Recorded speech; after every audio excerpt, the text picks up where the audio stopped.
Vous avez-vous déjà demandé comment fonctionne un microphone et un haut-parleur? En termes simples, dans le cas du microphone, il reçoit le son et le transforme en ondes électriques, tandis que dans le cas des haut-parleurs, un signal électrique similaire génère des vibrations dans un composant qui produit finalement le son. Mais il y a beaucoup plus que cela. En fait, je crois qu'il est très important de comprendre qu'est-ce que c'est que le son, avant de voir comment fonctionnent ces deux appareils. En général, le son est le phénomène de propagation des ondes mécaniques dans un milieu élastique. Qu'il s'agisse d'un solide, d'un liquide ou d'un gaz. Précisément, c'est pour cette raison que nous sommes capables d'écouter même sous l'eau.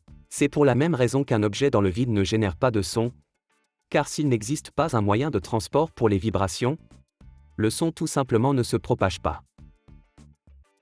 Ayant compris cela, les mêmes ondes mécaniques se propageant dans un espace tridimensionnel peuvent être représentées comme des ondes à deux dimensions si on mesure un point spécifique dans l'espace.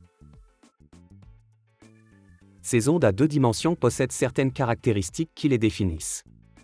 La première est l'amplitude, c'est-à-dire, quelle est la différence entre la partie la plus basse et la plus haute de l'onde, ce qu'en termes physiques serait la différence de pression générée dans l'air quand les ondes se propagent. Ou en termes de la réception audio, ce serait le volume. La deuxième caractéristique est la fréquence, il s'agit de la quantité d'ondes générées dans une certaine quantité de temps. Par exemple, si 5 ondes sont générées en une seconde, alors ce signal est de 5 Hz. Ainsi nommé en l'honneur d'Heinrich Hertz, qui a aussi fait des recherches sur la propagation des ondes électromagnétiques. Et la troisième caractéristique est la période d'oscillation, qui est à la base la valeur inverse à la fréquence.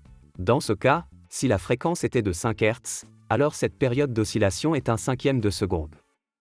La deuxième et la troisième caractéristique sont celles qui font qu'un son soit grave lorsqu'il a une basse fréquence, ou aigu lorsqu'il a une haute fréquence. Et il y a aussi d'autres caractéristiques importantes dans l'étude des ondes mécaniques, comme la longueur d'onde et la vitesse de propagation.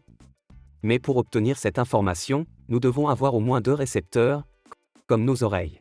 Le fait d'avoir deux oreilles nous permet de détecter la direction d'où provient un son, car lorsqu'une onde vient, elle passe d'abord par une oreille, puis il se produit un décalage de temps et elle passe par l'autre oreille. De cette façon, nous pouvons détecter d'où provenait le son. Mais, saviez-vous qu'il y a des animaux qui poussent cela à l'extrême? Par exemple, quelques espèces de hiboux, dont les oreilles sont placées de façon asymétrique. En d'autres termes, ils ne sont pas seulement capables de distinguer ce qui est à gauche ou à droite, mais ils peuvent aussi savoir si un son provient d'en haut ou d'en bas de leur champ de vision. C'est extrêmement utile lorsqu'on est sur un arbre en train de détecter une proie. Cela m'arrive tous les jours. Jusqu'à présent, nous savons que les ondes sonores ont des caractéristiques spéciales et qu'elles se propagent dans l'air comme une différence de pression. Maintenant, cette même différence de pression produit le mouvement des objets avec lesquels l'onde heurte, par exemple, nos tympans. Si nous voulons donc transformer le son qui est dans l'air en un signal qui puisse être transmis par des fils, nous devrons chercher une méthode pour transformer le mouvement linéaire en électricité. J'ai l'impression que nous avons déjà parlé de cela. En fait, dans la vidéo précédente à propos de comment est produite l'électricité, je vous ai dit que Michael Faraday a découvert que si on déplace une magnéto à l'intérieur d'une bobine de matériaux conducteurs, on génère une différence de tension. En plus, cette dernière change sa polarité. Si nous représentons cette même variation de tension dans le temps, nous verrons qu'elle se comporte de manière similaire aux ondes sonores que nous avons vues précédemment. Mais il nous reste encore à reproduire les ondes générées, qui sont d'ailleurs extrêmement rapides, puisque nos oreilles sont capables de percevoir des fréquences de l'ordre de 20 et 20 000 Hz. Oui, jusqu'à 20 000 oscillations par seconde. Pour les reproduire, nous avons besoin d'un système qui amplifie les vibrations générées par le son avec une grande fidélité et qui empêche également l'arrivée de vibrations non voulues, telles que les vibrations du vent ou celles générées par notre respiration.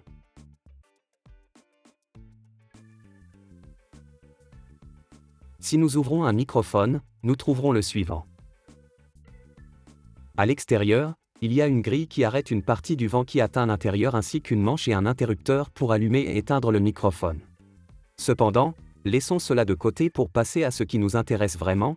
À l'intérieur du microphone se trouve une capsule, qui est composée de 3 parties essentiellement. En premier lieu, un aimant. En deuxième lieu, une bobine. Et finalement, un diaphragme, qui est rapproché à la bobine et qui amplifie les vibrations générées par le son. De cette manière, lorsqu'un son se propage dans l'air, les changements de pression font vibrer le diaphragme, qui à son tour déplace la bobine par rapport à l'aimant. Selon la loi de Faraday, l'interaction de ces éléments génère un signal électrique qui a exactement la même fréquence que la vibration qui la génère. Cela étant clair, si nous allons à l'autre extrême et nous faisons passer ce signal électrique par un amplificateur, nous découvrirons que le haut-parleur utilise ce signal pour alimenter une bobine qui est attachée à un diaphragme et entourée d'un aimant. Oui, vous m'avez bien entendu, aimant, bobine et diaphragme, exactement les mêmes éléments qui nous permettent de convertir un signal électrique en mouvement. Et vous devez sûrement vous demander, si ce sont les mêmes, est-ce que je peux utiliser un haut-parleur ou un casque dans ce cas comme un microphone et vice-versa? La réponse est oui, et nous allons le vérifier maintenant en connectant ces casques à la caméra qui m'enregistre. 1, 2, probando, probando. En este momento me están escuchando a través de estos audífonos. De hecho, lo vamos a comprobar golpeándolos. Deberían escuchar un sonido raro, y si yo golpeo la cámara, o el micrófono incluso, no va a sonar nada. De hecho, seguramente alguien no me va a creer, así que voy a grabar para que puedan ver cómo está conectado todo esto. Ahí está el cable, baja y llega directo a la cámara.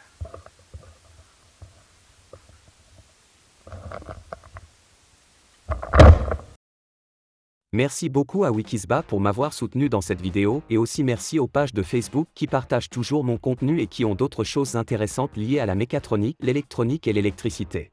Les liens sont dans la description. Si vous voulez voir comment fonctionne un autre appareil électronique, n'hésitez pas à me le dire dans les commentaires et n'oubliez pas que vous pouvez voir mon contenu sur YouTube, Facebook et Instagram. C'est tout pour le moment, à la prochaine vidéo.